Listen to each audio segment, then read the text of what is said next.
Hi guys, it's Cindy Leach, your polymer clay tutor. In today's PCT mini toot, I'm going to show you how to make a scrap clay heart bead. Now, recently I just did a tutorial on faux fordite, and here's one of the pieces from that. And in that tutorial there is some scrap, and I had mentioned to everyone in the tutorial that I was going to show them how to do a heart bead tutorial with the scrap, and then I ran out of time. So I promised I would do it here. And so all of you get to see it too, even those of you that didn't see the tutorial. All right, so from the scraps, we had a slab and we cut some cabochons and things from the slab. And some of the trimmings ended up in a piece like this here. And you could do this with any kind of scraps with multiple colors, and it works really well if they're kind of stripy. But what you'll need is about the amount of one of your fingers. I was just looking at this amount, is perfect. It'll make 2 heart-shaped beads, and you make 2 at a time with this technique. So you want the amount of clay that it'll take to make just 2 beads. Oh, and let me show you the beads first.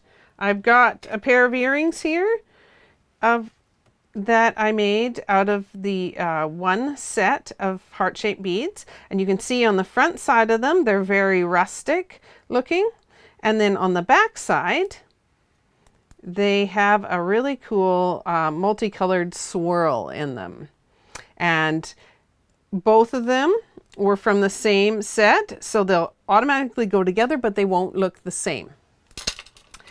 All right, and I have another couple of small guys here, same sort of idea.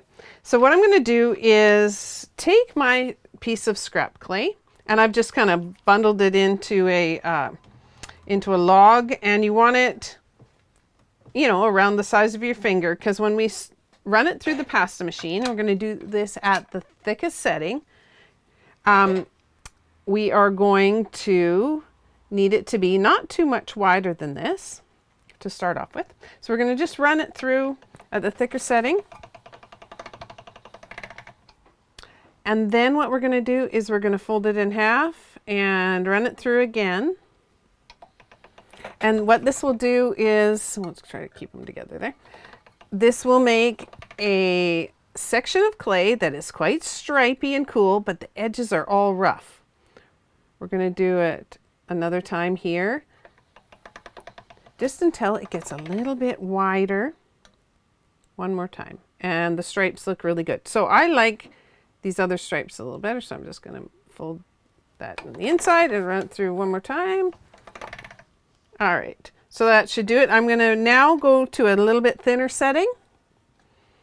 Number 2 on this one is about 6 playing cards thick. I folded it in half, run through again, and I'll do a little bit thinner setting, which is 3, which is 4 playing cards thick. We're just stretching it out a little bit and making it a little bit thinner. Now we've got this cool stripedy piece of clay. It's like a tape, and it's crackly on both sides. Now what we're going to do is we're going to fold that in half, and then we're going to roll up the other side. Just roll it right up until we get right to the end here. And right where this fold is, I'm going to take a tool. It doesn't really matter what kind. You could use a knitting needle or anything you like. This is a purl and etch tool. And I'm just going to press right into that spot where that curve is, and I'm going to point the bottom. So we're turning this into a heart shape. So this is going to curve around. So we'll roll in a bit here, and we're going to make it sharp at the bottom.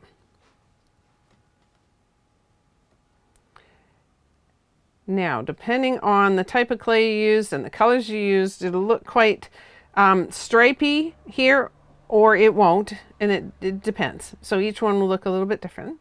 But the thing is these 2 beads will look, they'll go together because they're of the same set. So then I'm going to take a clay blade and cut it in half. I'll just kind of use this guide here. Cut it in half. And now I have, oh, these colors are quite dark on this one. So you can't, maybe not be able to see the swirlies that well on this one, but you will when you sand it. Now there's a swirl on the back side and a rustic looking heart on the front side. Now what you do is you bake them on your tray.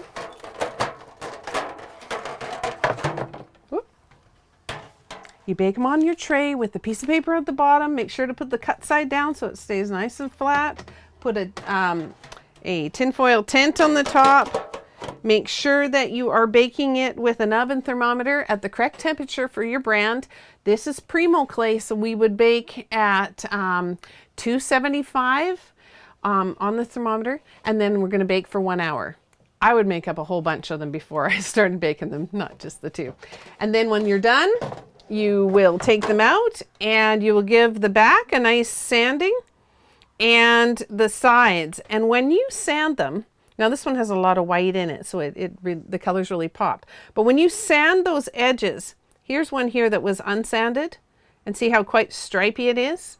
And this one's sanded, and all those other layers will start to be revealed underneath, and it looks quite cool.